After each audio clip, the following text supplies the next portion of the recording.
पार्वती प्रियपुत्राय पूर्वा सन्ध्या प्रवर्तते। उत्तिष्ठ गजराज्यास्य कर्तव्यं लोकपालनम्। उत्तिष्ठोत्तिष्ठ विघ्नेश उत्तिष्ठ गणनायक।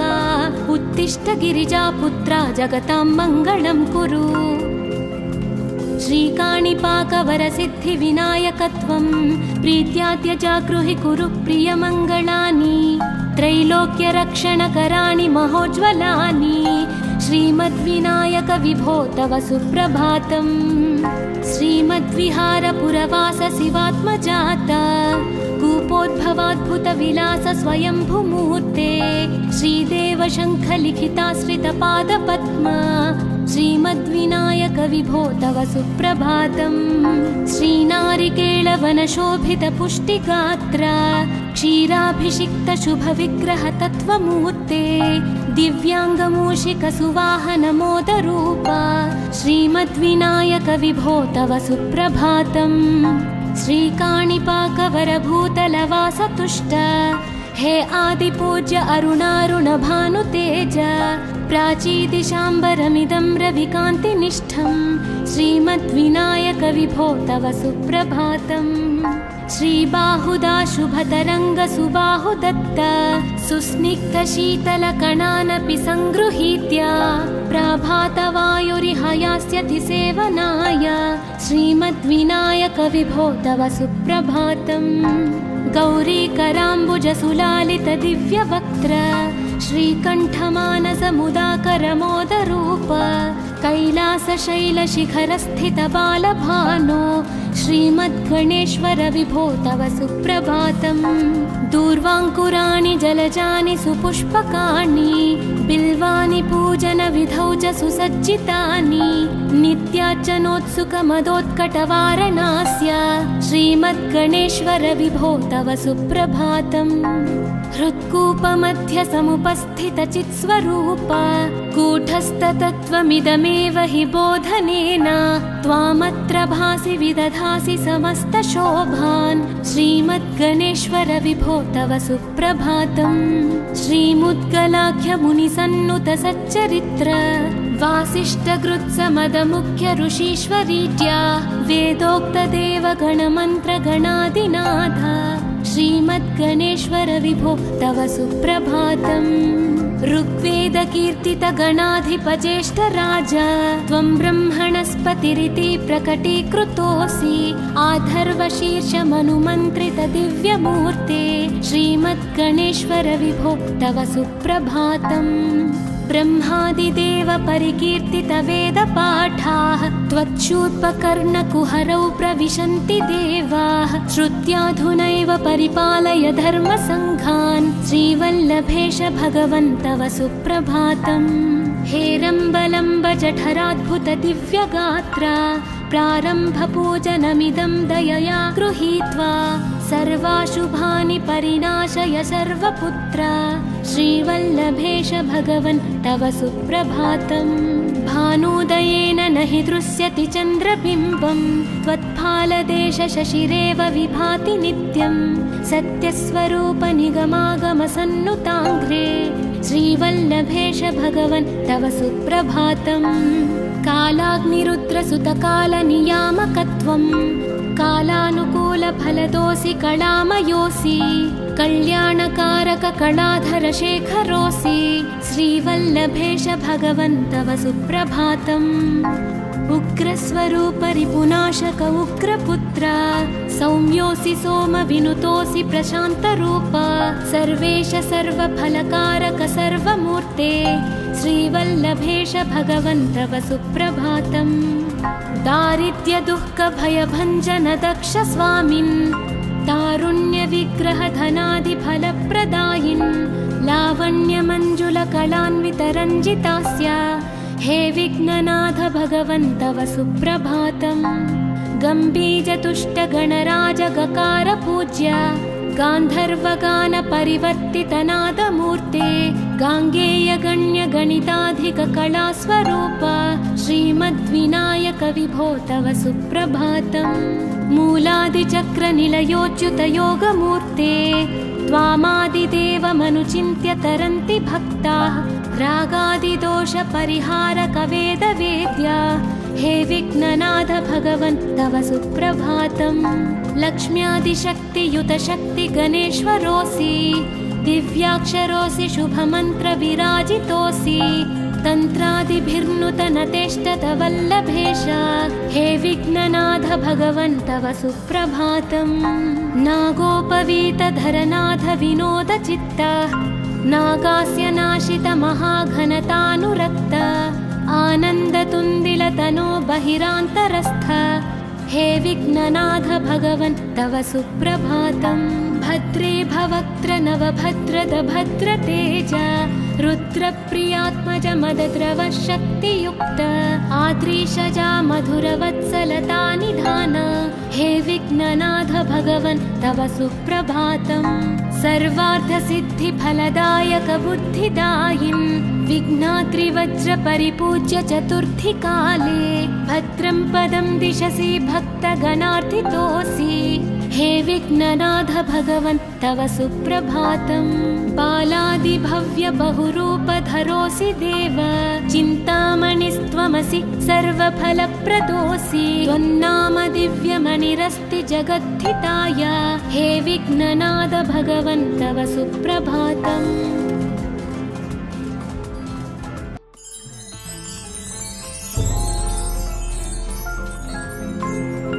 पार्वती प्रियपुत्राय पूर्वा सन्ध्या प्रवर्तते उत्तिष्ठ गजराज्यास्य कर्तव्यं लोकपालनम्। उत्तिष्ठोत्तिष्ठ विघ्नेश उत्तिष्ठ गणनायक उत्तिष्ठ गिरिजापुत्रा जगतां मङ्गलं कुरु। श्रीकाणिपाकवरसिद्धिविनायकत्वं प्रीत्याद्यजागृहि कुरु प्रियमङ्गलानि त्रैलोक्यरक्षणकराणि महोज्ज्वलानि श्रीमद्विनायक विभो तव सुप्रभातम्। श्रीमद्विहारपुरवास शिवात्मजाता कूपोद्भवाद्भुतविलास स्वयंभुमूर्ते श्रीदेव शङ्खलिखिताश्रितपादपद्मा श्रीमद्विनायक विभो तव सुप्रभातम्। श्रीनारिकेळवनशोभितपुष्टिगात्रा क्षीराभिषिक्त शुभविग्रह तत्त्वमूर्ते दिव्याङ्गमूषिकसुवाहनमोदरूपा श्रीमद्विनायक विभो तव सुप्रभातम्। श्रीकाणिपाकवरभूतलवासतुष्ट हे आदिपूज्य अरुणारुणभानुतेज प्राचीदिशाम्बरमिदं रविकान्तिनिष्ठं श्रीमद्विनायक विभो तव सुप्रभातम्। श्रीबाहुदा शुभतरङ्गसुबाहुदत्त सुस्निग्धशीतलकणानपि सङ्गृहीत्य प्राभातवायुरिहयास्यति सेवनाय श्रीमद्विनायक विभो तव सुप्रभातम्। गौरीकराम्बुजसुलालितदिव्यवक्त्र श्रीकण्ठमानसमुदाकरमोदरूप कैलासशैलशिखरस्थितबालभानो श्रीमद्गणेश्वर विभो तव सुप्रभातम्। दूर्वाङ्कुराणि जलजानि सुपुष्पकाणि बिल्वानि पूजनविधौ च सुसज्जितानि नित्यार्चनोत्सुकमदोत्कटवारणास्य श्रीमद्गणेश्वर विभो तव सुप्रभातम्।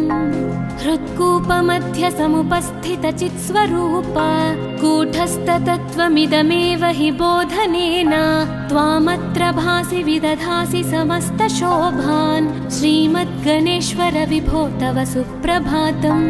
श्रीमुद्गलाख्यमुनिसन्नुतसच्चरित्र वासिष्ठकृत्समदमुख्य ऋषीश्वरीत्या वेदोक्तदेवगणमन्त्रगणादिनाथ श्रीमद्गणेश्वर विभो तव सुप्रभातम्।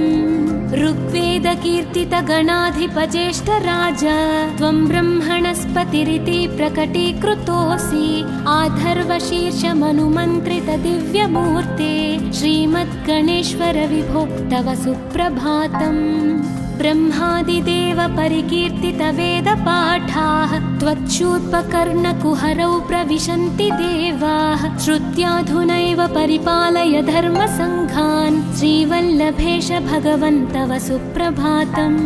हेरम्बलम्ब जठराद्भुत दिव्यगात्रा प्रारम्भपूजनमिदं दयया गृहीत्वा सर्वाशुभानि परिनाशय सर्वपुत्र श्रीवल्लभेश भगवन् तव सुप्रभातम् भानुदयेन न हि दृश्यति चन्द्रबिम्बं त्वत्फालदेश शशिरेव विभाति नित्यं सत्यस्वरूप निगमागमसन्नुताङ्घ्रे श्रीवल्लभेश भगवन् तव सुप्रभातम् कालाग्निरुद्रसुतकालनियामकत्वं कालानुकूलफलदोऽसि कलामयोऽसि कल्याणकारक कलाधरशेखरोऽसि श्रीवल्लभेश भगवन् तव सुप्रभातम् उग्रस्वरूप रिपुनाशक उग्रपुत्र सौम्योऽसि सोमविनुतोऽसि प्रशान्तरूप सर्वेश सर्वफलकारक सर्वमूर्ते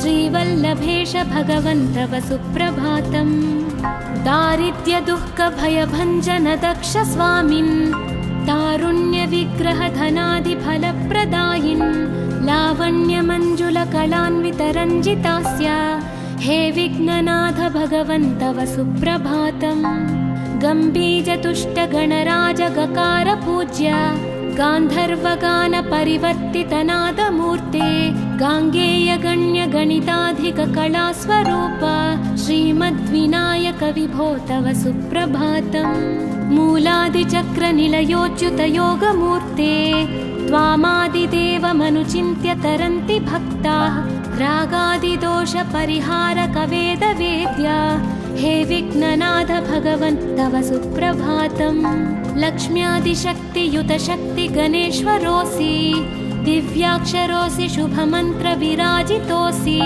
तन्त्रादिभिर्नुतनतेष्टतवल्लभेश हे विघ्ननाथ भगवन् तव सुप्रभातम् नागोपवीतधरनाथ विनोदचित्त नागास्य नाशित महाघनतानुरक्त आनन्दतुन्दिलतनो बहिरान्तरस्थ हे विघ्ननाथ भगवन् तव सुप्रभातम् भद्रे भवक्त्र नवभद्रद भद्रतेज रुद्रप्रियात्मज मदद्रव शक्तियुक्त आद्रीशजा मधुरवत्सलता निधान हे विघ्ननाथ भगवन् तव सुप्रभातम् सर्वार्थसिद्धिफलदायक बुद्धिदायिन् विघ्नात्रिवज्रपरिपूज्य चतुर्थीकाले भद्रं पदं दिशसि भक्तगणार्थितोऽसि हे विघ्ननाथ भगवन् तव सुप्रभातम् बालादिभव्य बहुरूपधरोऽसि देव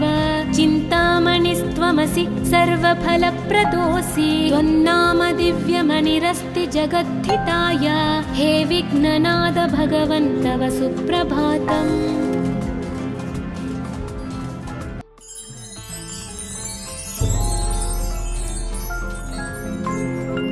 पार्वती प्रियपुत्राय पूर्वा सन्ध्या प्रवर्तते उत्तिष्ठ गजराज्यास्य कर्तव्यं लोकपालनम् उत्तिष्ठोत्तिष्ठ विघ्नेश उत्तिष्ठ गणनायक उत्तिष्ठ गिरिजापुत्रा जगतां मङ्गलं कुरु श्रीकाणिपाकवरसिद्धिविनायकत्वं प्रीत्याद्य जागृहि कुरु प्रियमङ्गलानि त्रैलोक्यरक्षणकराणि महोज्ज्वलानि श्रीमद्विनायक विभो तव सुप्रभातम् श्रीमद्विहारपुरवास शिवात्मजात कूपोद्भवाद्भुतविलास स्वयंभुमूर्ते श्रीदेव शङ्खलिखिताश्रितपादपद्मा श्रीमद्विनायक विभो तव सुप्रभातम् श्रीनारिकेळवनशोभितपुष्टिगात्र क्षीराभिषिक्त शुभविग्रह तत्त्वमूर्ते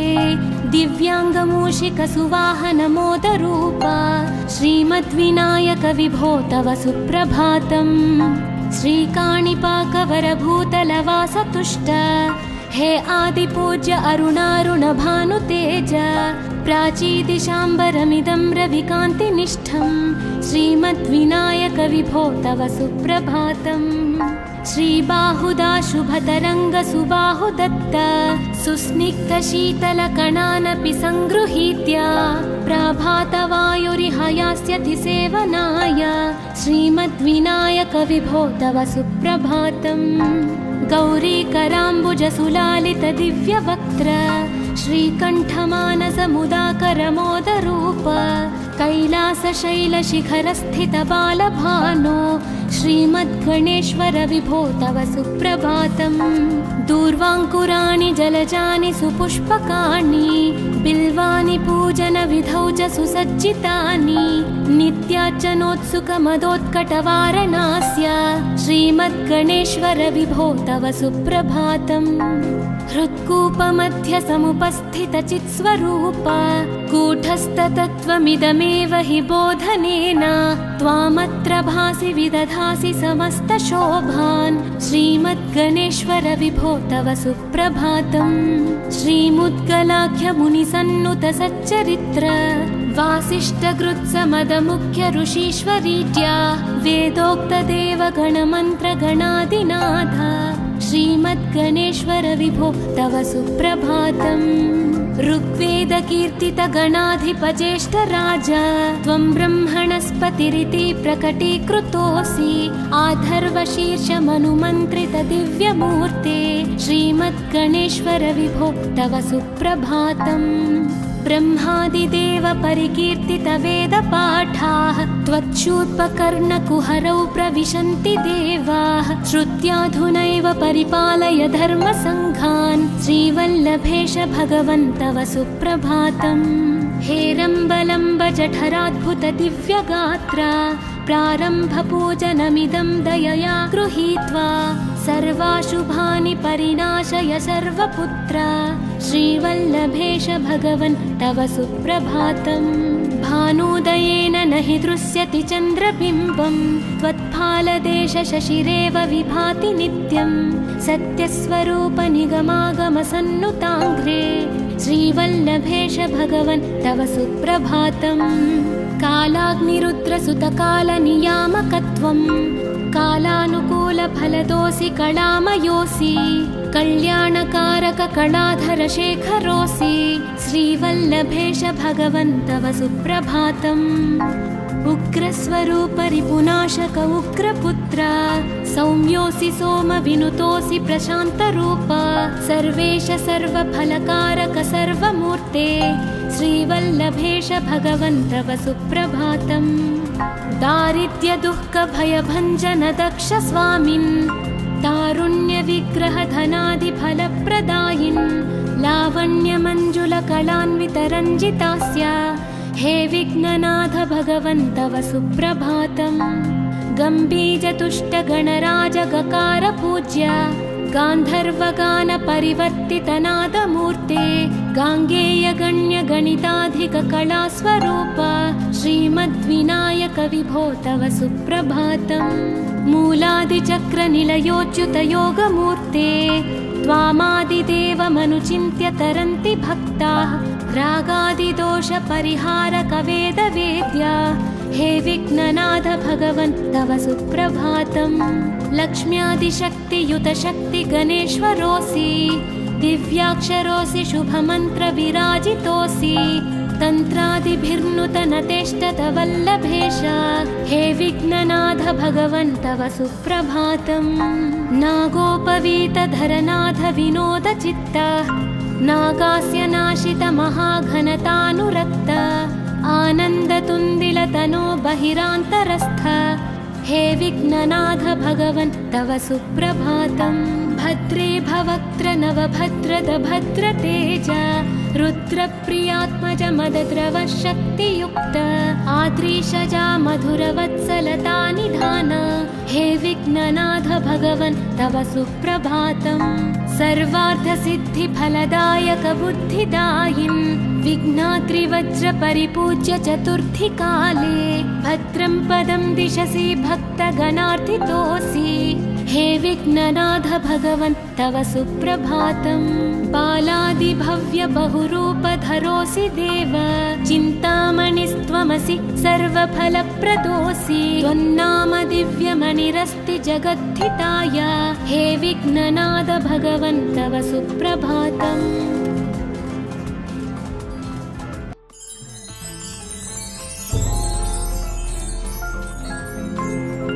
पार्वती प्रियपुत्राय पूर्वा सन्ध्या प्रवर्तते उत्तिष्ठ गजराज्यास्य कर्तव्यं लोकपालनम् उत्तिष्ठोत्तिष्ठ विघ्नेश उत्तिष्ठ गणनायक उत्तिष्ठ गिरिजापुत्रा जगतां मङ्गलं कुरु।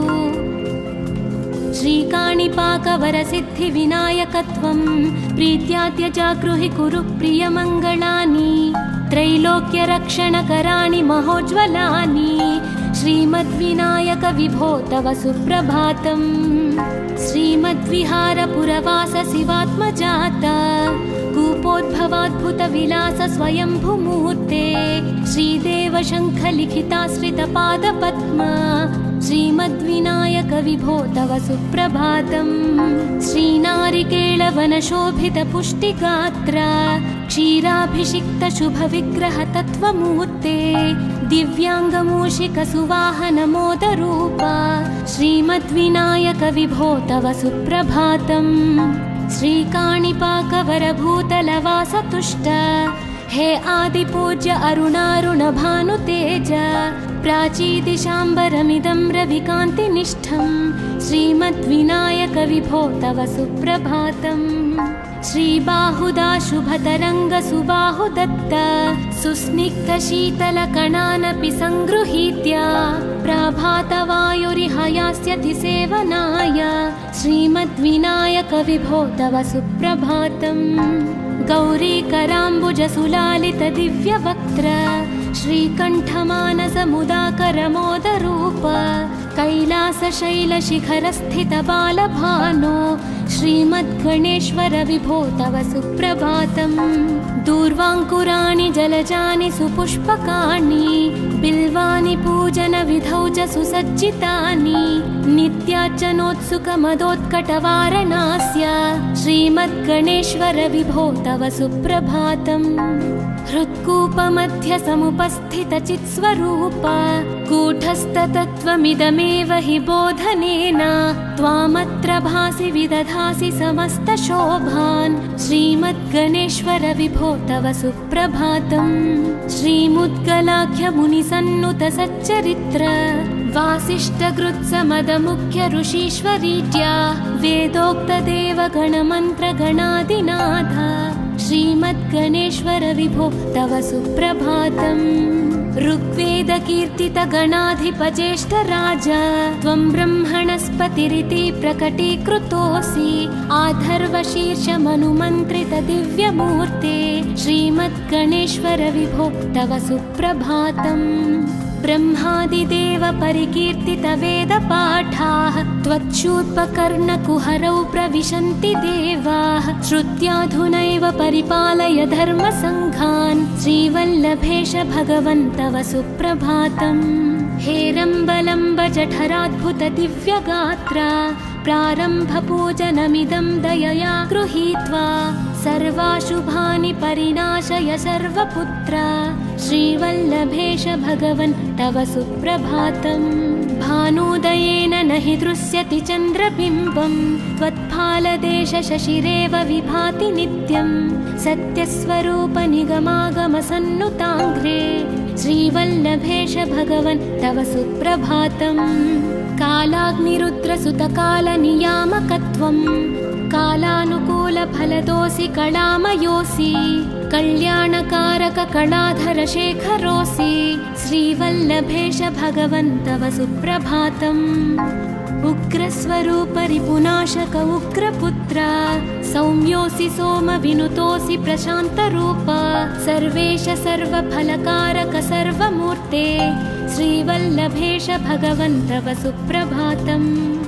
दारिद्र्यदुःखभयभञ्जन दक्ष स्वामिन् तारुण्यविग्रहधनादिफलप्रदायिन् लावण्यमञ्जुलकलान्वितरञ्जितास्य हे विघ्ननाथ भगवन् तव सुप्रभातम्।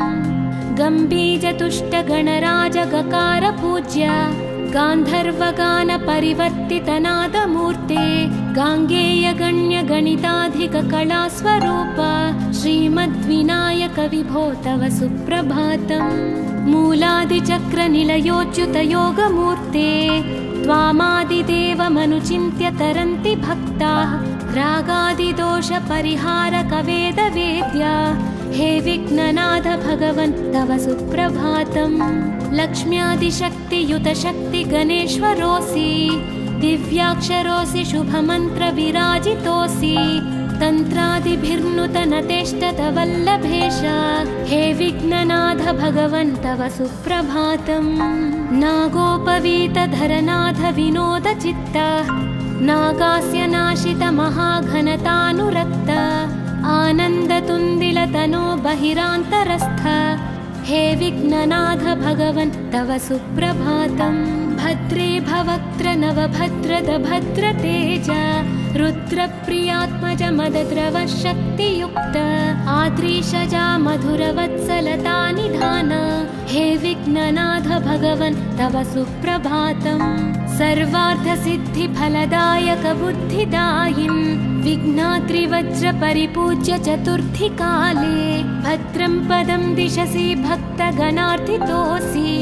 हे विघ्ननाथ भगवन् तव सुप्रभातम् बालादिभव्य बहुरूपधरोऽसि देव चिन्तामणिस्त्वमसि सर्वफलप्रदोऽसि त्वन्नाम दिव्यमणिरस्ति जगद्धिताय हे विघ्ननाथ भगवन् तव सुप्रभातम्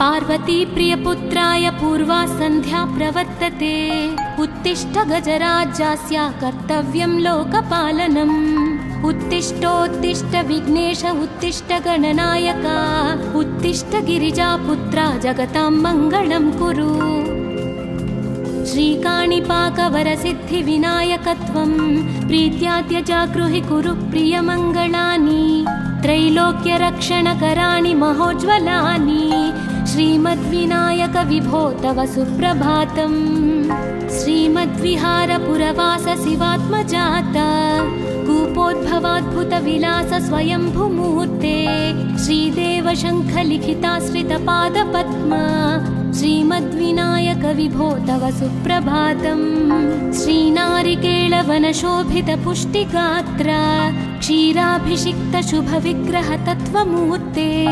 दिव्याङ्गमूषिकसुवाहनमोदरूपा श्रीमद्विनायक विभो तव सुप्रभातम् श्रीकाणिपाकवरभूतलवासतुष्ट हे आदिपूज्य अरुणारुणभानुतेज प्राचीदिशाम्बरमिदं रविकान्तिनिष्ठं श्रीमद्विनायक विभो तव सुप्रभातम् श्रीबाहुदा शुभतरङ्गसुबाहुदत्त सुस्निग्धशीतलकणानपि सङ्गृहीत्य प्राभातवायुरिह यास्यति सेवनाय श्रीमद्विनायक विभो तव सुप्रभातम् गौरीकराम्बुजसुलालितदिव्यवक्त्र श्रीकण्ठमानसमुदाकरमोदरूप कैलासशैलशिखरस्थितबालभानो श्रीमद्गणेश्वर विभो तव सुप्रभातम् दूर्वाङ्कुराणि जलजानि सुपुष्पकाणि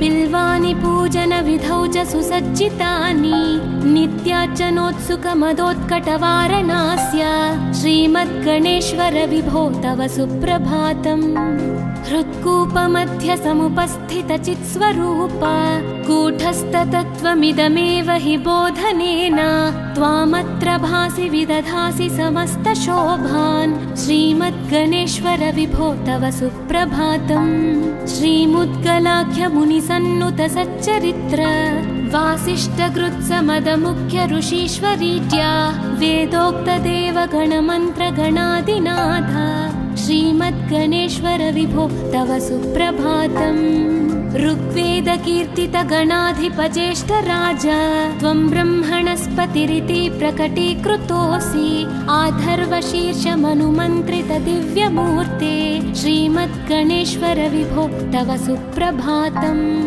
ब्रह्मादिदेव परिकीर्तितवेदपाठाः त्वच्छूर्पकर्णकुहरौ प्रविशन्ति देवाः श्रुत्याधुनैव परिपालय धर्मसङ्घान् श्रीवल्लभेश भगवन् तव सुप्रभातम् हेरम्बलम्ब जठराद्भुत दिव्यगात्र प्रारम्भपूजनमिदं दयया गृहीत्वा सर्वाशुभानि परिनाशय सर्वपुत्र श्रीवल्लभेश भगवन् तव सुप्रभातम् भानुदयेन न हि दृश्यति चन्द्रबिम्बम् त्वत्फालदेश शशिरेव विभाति नित्यम् सत्यस्वरूप निगमागमसन्नुताङ्घ्रे श्रीवल्लभेश भगवन् तव सुप्रभातम् कालाग्निरुद्रसुतकालनियामकत्वम् कालानुकूलफलदोऽसि कलामयोऽसि कल्याणकारक कलाधर शेखरोऽसि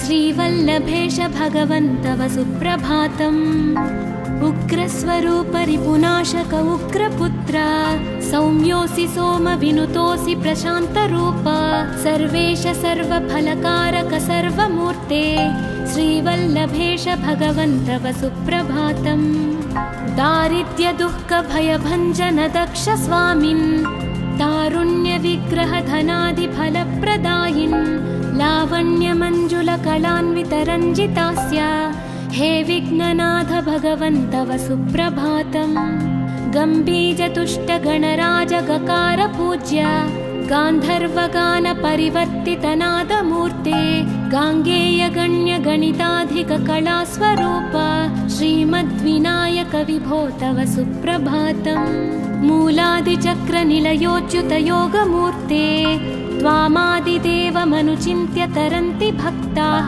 रागादिदोष परिहारक वेदवेद्य हे विघ्ननाथ भगवन् तव सुप्रभातम् लक्ष्म्यादिशक्तियुत शक्ति गणेश्वरोऽसि दिव्याक्षरोऽसि शुभमन्त्र विराजितोऽसि तन्त्रादिभिर्नुत नतेष्टत वल्लभेश हे विघ्ननाथ भगवन् तव सुप्रभातम् नागोपवीत धरनाथ विनोद चित्त नागास्य नाशित महाघनतानुरक्त आनन्दतुन्दिल तनो बहिरान्तरस्थ हे विघ्ननाथ भगवन् तव सुप्रभातम् भद्रे भवक्त्र नवभद्रद भद्रतेज रुद्रप्रियात्मज मदद्रव शक्तियुक्त आद्रीशजा मधुरवत्सलता निधान हे विघ्ननाथ भगवन् तव सुप्रभातम् सर्वार्थसिद्धिफलदायक बुद्धिदायिन् विघ्नात्रिवज्र परिपूज्य चतुर्थी काले भद्रं पदं दिशसि भक्तगणार्थितोऽसि हे विघ्ननाथ भगवन् तव सुप्रभातम् बालादिभव्य बहुरूपधरोऽसि देव चिन्तामणिस्त्वमसि सर्वफलप्रदोऽसि त्वन्नाम दिव्यमणिरस्ति जगद्धिताय हे विघ्ननाथ भगवन् तव सुप्रभातम्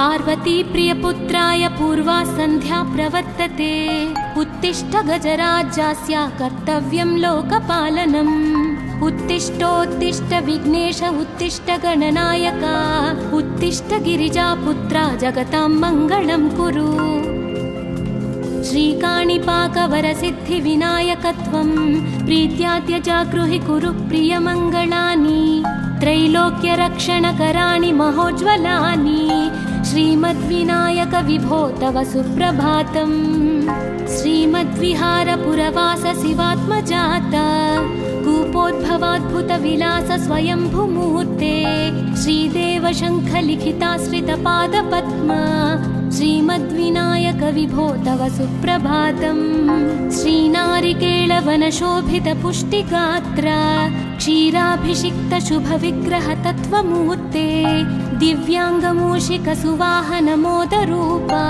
श्रीमद्विनायक विभो तव सुप्रभातम् श्रीकाणिपाकवरभूतलवास तुष्ट हे आदिपूज्य अरुणारुण भानुतेज प्राचीदिशाम्बरमिदं रविकान्तिनिष्ठं श्रीमद्विनायक विभो तव सुप्रभातम् श्रीबाहुदा शुभतरङ्ग सुबाहुदत्त सुस्निग्धशीतलकणानपि सङ्गृहीत्य प्रभातवायुरिहयास्यति सेवनाय श्रीमद्विनायक विभो तव सुप्रभातम् गौरीकराम्बुजसुलालित दिव्यवक्त्र श्रीकण्ठमानसमुदाकर मोदरूप कैलासशैलशिखरस्थितबालभानो श्रीमद्गणेश्वर विभो तव सुप्रभातम्। दूर्वाङ्कुराणि जलजानि सुपुष्पकाणि बिल्वानि पूजनविधौ च सुसज्जितानि नित्यार्चनोत्सुकमदोत्कटवारणास्य श्रीमद्गणेश्वर विभो तव सुप्रभातम्। हृत्कूपमध्य समुपस्थितचित्स्वरूप कूटस्थतत्त्वमिदमेव हि बोधनेन त्वामत्र भासि विदधासि समस्तशोभान् श्रीमद्गणेश्वर विभो तव सुप्रभातम्।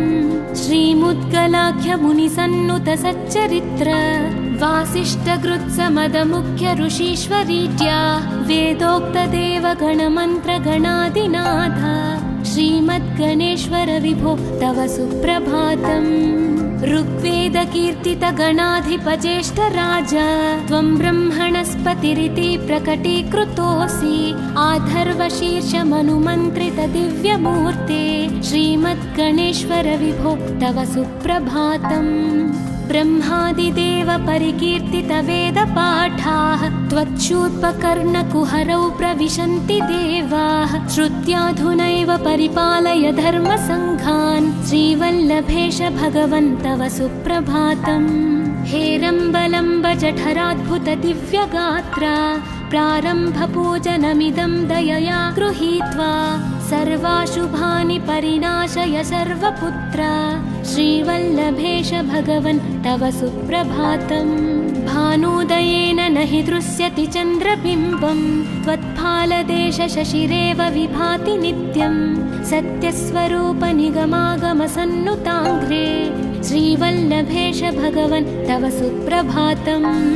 कालाग्निरुद्रसुतकालनियामकत्वं कालानुकूलफलदोऽसि कलामयोऽसि कल्याणकारककलाधरशेखरोऽसि श्रीवल्लभेश भगवन् तव सुप्रभातम्। उग्रस्वरूप रिपुनाशक उग्रपुत्र सौम्योऽसि सोमविनुतोऽसि प्रशान्तरूप सर्वेश सर्वफलकारक सर्वमूर्ते श्रीवल्लभेश भगवन् तव सुप्रभातम्।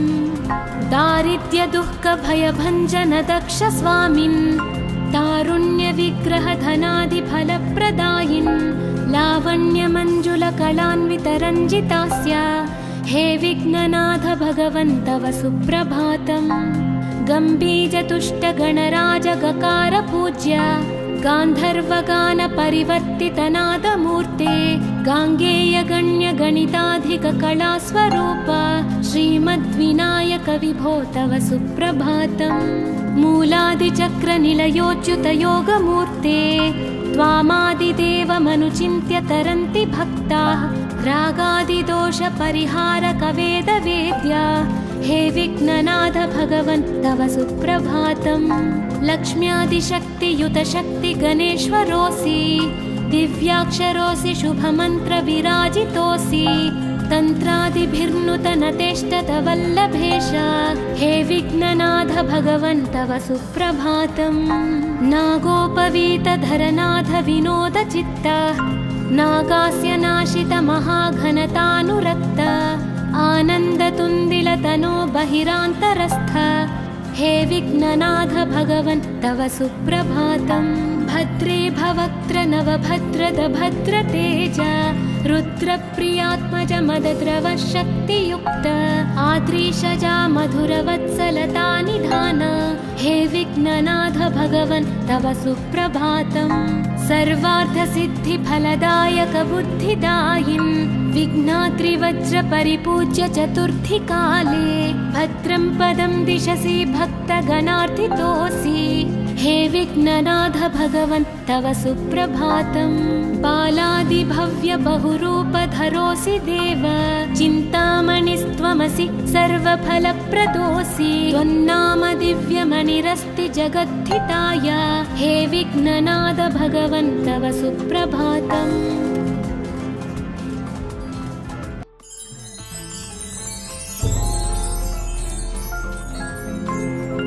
पार्वती प्रियपुत्राय पूर्वा सन्ध्या प्रवर्तते उत्तिष्ठ गजराज्यास्य कर्तव्यं लोकपालनम् उत्तिष्ठोत्तिष्ठ विघ्नेश उत्तिष्ठ गणनायक उत्तिष्ठ गिरिजापुत्रा जगतां मङ्गलं कुरु। श्रीकाणिपाकवरसिद्धिविनायकत्वं प्रीत्याद्य जागृहि कुरु प्रियमङ्गलानि त्रैलोक्यरक्षणकराणि महोज्ज्वलानि श्रीमद्विनायक विभो तव सुप्रभातम्। श्रीमद्विहारपुरवास शिवात्मजात कूपोद्भवाद्भुतविलास स्वयंभुमूर्ते श्रीदेव शङ्खलिखिताश्रितपादपद्मा श्रीमद्विनायक विभो तव सुप्रभातम्। श्रीनारिकेळवनशोभितपुष्टिगात्र क्षीराभिषिक्त शुभविग्रह तत्त्वमूर्ते दिव्याङ्गमूषिकसुवाहनमोदरूप श्रीमद्विनायक विभो तव सुप्रभातम्। श्रीकाणिपाकवरभूतलवासतुष्ट हे आदिपूज्य अरुणारुणभानुतेज प्राचीदिशाम्बरमिदं रविकान्तिनिष्ठं श्रीमद्विनायक विभो तव सुप्रभातम्। श्रीबाहुदा शुभतरङ्गसुबाहुदत्त सुस्निग्धशीतलकणानपि सङ्गृहीत्य प्रभातवायुरिहयास्यति सेवनाय श्रीमद्विनायक विभो तव सुप्रभातम्। गौरीकराम्बुजसुलालितदिव्यवक्त्र श्रीकण्ठमानसमुदाकरमोदरूप कैलासशैलशिखरस्थितबालभानो श्रीमद्गणेश्वर विभो तव सुप्रभातम्। दूर्वाङ्कुराणि जलजानि सुपुष्पकाणि बिल्वानि पूजनविधौ च सुसज्जितानि नित्यार्चनोत्सुकमदोत्कटवारणास्य श्रीमद्गणेश्वर विभो तव सुप्रभातम्। हृत्कूपमध्यसमुपस्थितचित्स्वरूप कूटस्थतत्त्वमिदमेव हि बोधनेन त्वामत्र भासि विदधासि समस्तशोभान् श्रीमद्गणेश्वर विभो तव सुप्रभातम्।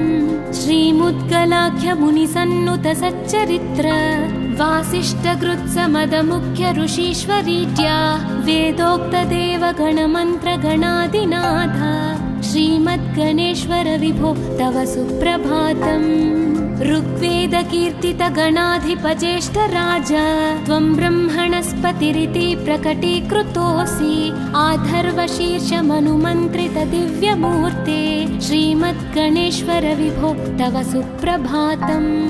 ब्रह्मादिदेव परिकीर्तितवेदपाठाः त्वच्छूर्पकर्णकुहरौ प्रविशन्ति देवाः श्रुत्याधुनैव परिपालय धर्मसङ्घान् श्रीवल्लभेश भगवन् तव सुप्रभातम्। हेरम्बलम्ब जठराद्भुत दिव्यगात्र प्रारम्भपूजनमिदं दयया गृहीत्वा सर्वाशुभानि परिनाशय सर्वपुत्र श्रीवल्लभेश भगवन् तव सुप्रभातम्। भानुदयेन न हि दृश्यति चन्द्रबिम्बं त्वत्फालदेश शशिरेव विभाति नित्यं सत्यस्वरूप निगमागमसन्नुताङ्घ्रे श्रीवल्लभेश भगवन् तव सुप्रभातम्।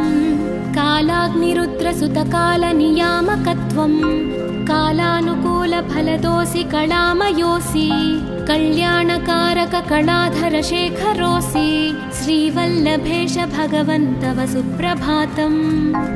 उग्रस्वरूप रिपुनाशक उग्रपुत्र सौम्योऽसि सोमविनुतोऽसि प्रशान्तरूप सर्वेश सर्वफलकारक सर्वमूर्ते श्रीवल्लभेश भगवन् तव सुप्रभातम्।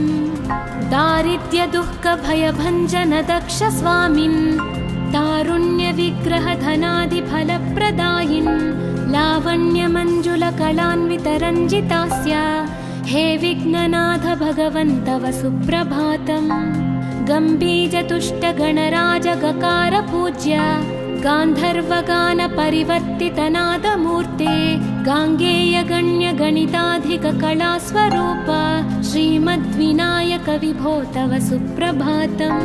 मूलादिचक्रनिलयोच्युतयोगमूर्ते त्वामादिदेवमनुचिन्त्य तरन्ति भक्ताः रागादिदोषपरिहारक वेदवेद्या हे विघ्ननाथ भगवन् तव सुप्रभातम् लक्ष्म्यादिशक्तियुत शक्ति गणेश्वरोऽसि दिव्याक्षरोऽसि शुभमन्त्र विराजितोऽसि तन्त्रादिभिर्नुतनतेष्टत वल्लभेश हे विघ्ननाथ भगवन् तव सुप्रभातम् नागोपवीतधरनाथ विनोद चित्त नागास्य नाशित महाघनतानुरक्त आनन्दतुन्दिलतनो बहिरान्तरस्थ हे विघ्ननाथ भगवन् तव सुप्रभातम् भद्रे भवक्त्र नवभद्रद भद्रतेज रुद्रप्रियात्मज मदद्रव शक्तियुक्त आद्रीशजा मधुरवत्सलता निधान हे विघ्ननाथ भगवन् तव सुप्रभातम् सर्वार्थसिद्धिफलदायक बुद्धिदायिन् विघ्नाद्रिवज्र परिपूज्य चतुर्थी काले भद्रं पदं दिशसि भक्तगणार्थितोऽसि हे विघ्ननाथ भगवन् तव सुप्रभातम् बालादिभव्य बहुरूपधरोऽसि देव चिन्तामणिस्त्वमसि सर्वफलप्रदोऽसि त्वन्नाम दिव्यमणिरस्ति जगद्धिताय हे विघ्ननाथ भगवन् तव सुप्रभातम्